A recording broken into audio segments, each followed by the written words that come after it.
Once upon a time there lived 3 young siblings named Tom, Lucy, and Jack. One sunny Saturday morning, their parents dropped them off at the local park to play while they ran errands. The park was full of tall shady trees, green grassy hills, and a small pond with ducks swimming in it. Tom, Lucy, and Jack spent the morning playing tag, rolling down hills, and skipping stones across the pond. After working up an appetite, the 3 siblings sat down under a big oak tree to eat the snacks their mom had packed: juicy red apples, chewy granola bars, and cold bottles of water. As Tom bit into his apple, a bright glint from the ground caught his eye. "Hey, what's that shiny thing down there?" Tom asked, pointing at something lodged between the tree roots. Lucy and Jack leaned over to look. There, half buried in the dirt, was a tarnished brass lamp. "Whoa, cool," said Jack. "It looks like one of those old lamps, like in the movie Aladdin." "Should we dig it out and take a closer look?" asked Lucy. The 3 siblings glanced at each other, then nodded in unison.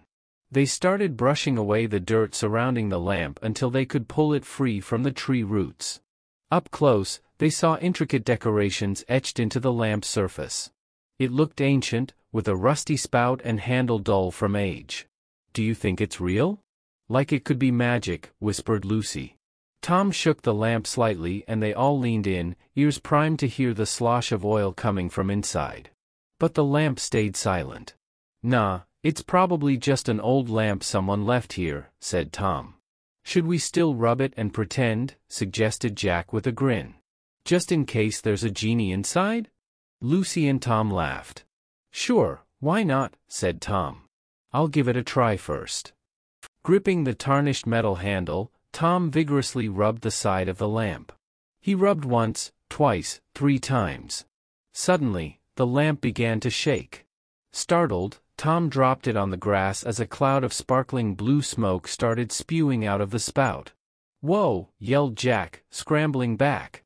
Lucy shrieked in surprise. The 3 huddled together as the smoke billowed higher and higher. With a pop, the smoke dissipated, revealing a towering blue figure hovering in front of them.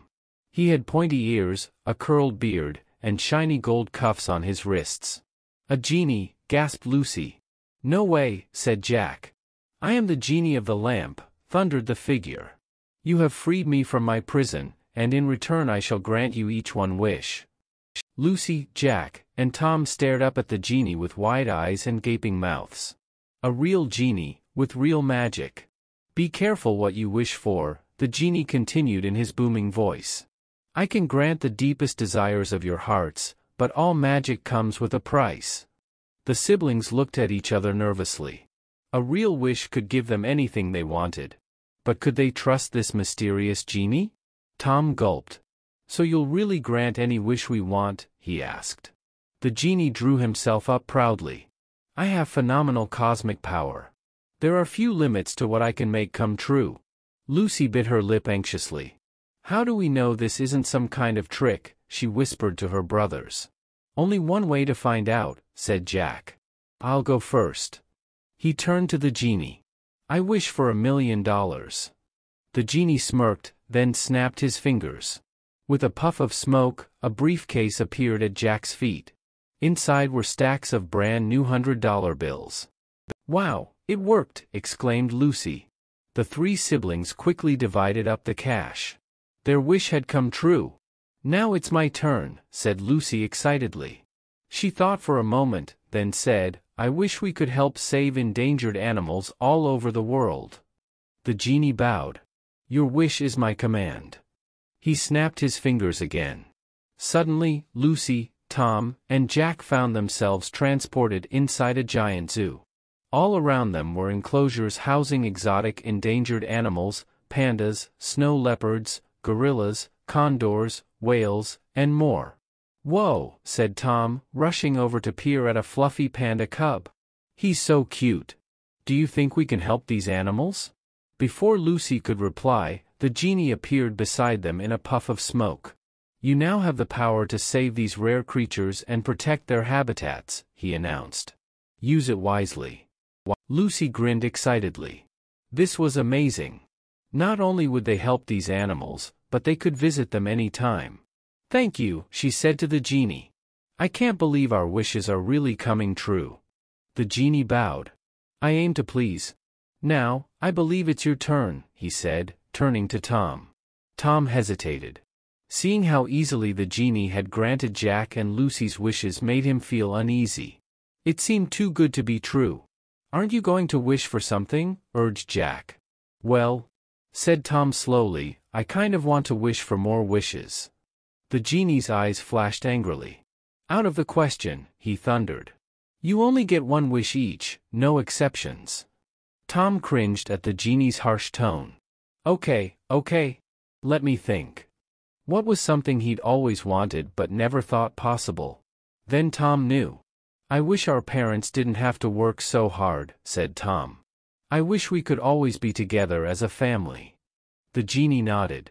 "Consider it done." He snapped his fingers. When Tom opened his eyes, he saw his family beaming around him: Mom, Dad, Lucy, and Jack. They were all holding hands. "Where are we?" asked Tom. "Why, we're home, sweetie," said Mom. Tom looked around and realized they were in a beautiful mansion, with shiny marble floors, crystal chandeliers, and ornate golden furniture. "We're rich now, thanks to your wish," explained Dad. "Now your mother and I don't have to work. We can spend every day together as a family." Tom's heart swelled. It was like a dream come true. He had his family, his house, his health. What more could he need? This wish stuff was amazing. "Isn't this great?" said Lucy, giving Tom a hug. "We never have to worry again." Tom hugged her back, feeling like the luckiest kid in the world. With the genie's magic, all their problems were solved. Weeks went by in a blur of family fun. Tom and his siblings could have anything they wanted: toys, games, their own amusement park. It was paradise. But amid all the excitement, Tom noticed his parents seemed tense. They whispered to each other when they thought the kids couldn't hear. And sometimes Tom caught his mom crying quietly. "What's wrong?" Tom asked one day. His mom wiped her eyes, forcing a smile. "Oh, it's nothing, dear. Don't you worry." But Tom did worry. His parents clearly weren't as happy as he'd imagined. The more he thought about it, Tom realized he hadn't seen any of their friends or relatives since the wish. That night, Tom overheard his parents arguing. "We can't keep pretending everything is fine," said Dad. "The kids have noticed." "I know," said Mom miserably. "But what choice do we have? This magic has trapped us." Tom gasped. "Trapped? What did they mean?" Tom confronted the genie, demanding answers. The genie sighed. "To grant your ambitious wish, I had to distort reality," he explained. "You now live in a fantasy world. But it's fraying at the edges." Tom's heart sunk. His perfect wish had ruined everything. "I didn't want this," Tom cried. "I wanted my family to be happy, not prisoners. Please, can't you fix it?" The genie shook his head sadly. "I cannot undo magic that powerful." Hot tears spilled down Tom's cheeks. This was all his fault. He had to make it right. But he was just a kid. What could he do against such strong magic? Then Tom remembered the wise warning the genie had given them: all magic comes with a price. He knew then what he had to do. Tom picked up the brass lamp, gripping it tightly. The genie looked at him in surprise. "What are you doing?" Tom took a deep breath. "I'm fixing my mistake." He started rubbing the lamp vigorously. The genie's eyes went wide. "No, stop," he cried. But it was too late. With Tom's third rub, the genie and the lamp vanished in a flash. The fantasy world melted away, returning Tom and his family safely home. The magic was broken. By sacrificing the lamp, Tom had freed them from the wish's consequences. They could start fresh. It wouldn't be perfect, but they would face life's challenges together, as a family.